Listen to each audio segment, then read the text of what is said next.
राजस्व बढ़ता है। जब राज्य का राजस्व बढ़ता है तो जिला में विकास के लिए ज्यादा राशि आवंटित की जाती है, और जब जिले में ज्यादा राशि आवंटित होती है तो हर व्यक्ति के हाथ में ज्यादा कमाई आती है, ज्यादा पैसा आता है। अगले बार जब देश में चुनाव होंगे, लोकसभा के चुनाव होंगे, तो हमारी देश की अर्थव्यवस्था 5वें नंबर से बढ़कर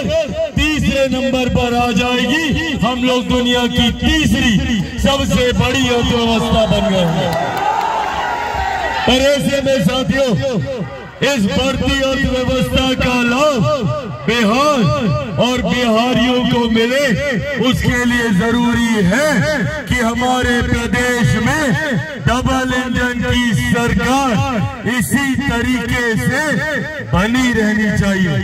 जरूरी है कि जिस तरीके से आज हमारे प्रधानमंत्री, प्रदेश में हमारे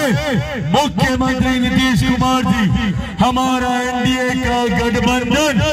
जिस तरीके से गांव और शहर के बीच की दूरी को कम करने का प्रयास कर रहा है, जिस तरीके से गांव-गांव में शौचालय बनाकर, घर घर में सिलेंडर पहुंचवाकर हमारी सरकार प्रयास कर रही है कि कैसे महिलाओं के सम्मान की रक्षा की जाए, महिलाओं को कैसे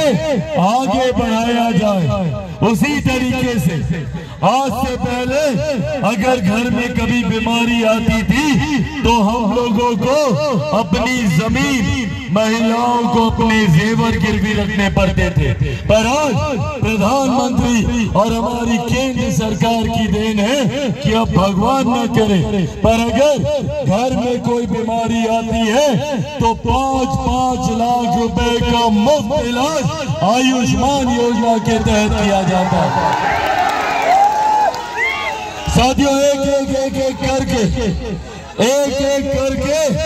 कई ऐसी गरीब कल्याण योजनाओं का निर्माण और उसे धरातल पर उतारा जा रहा है,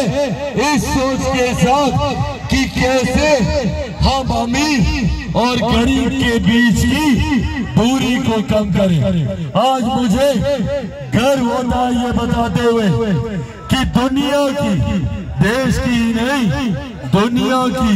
सबसे बड़ी गरीब कल्याण की योजना हमारे देश भारत में चलाई जा रही है, जिसका श्रेय मैं मेरे नेता, मेरे पिता आदरणीय रामविलास पासवान जी को भी देता हूं। कोरोना के वक्त जब उनका खुद का स्वास्थ्य ठीक नहीं था, उस वक्त अपने स्वास्थ्य की चिंता ना करते हुए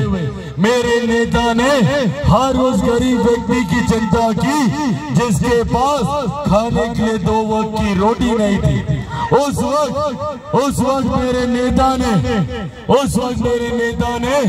इस गरीब कल्याण योजना का निर्माण किया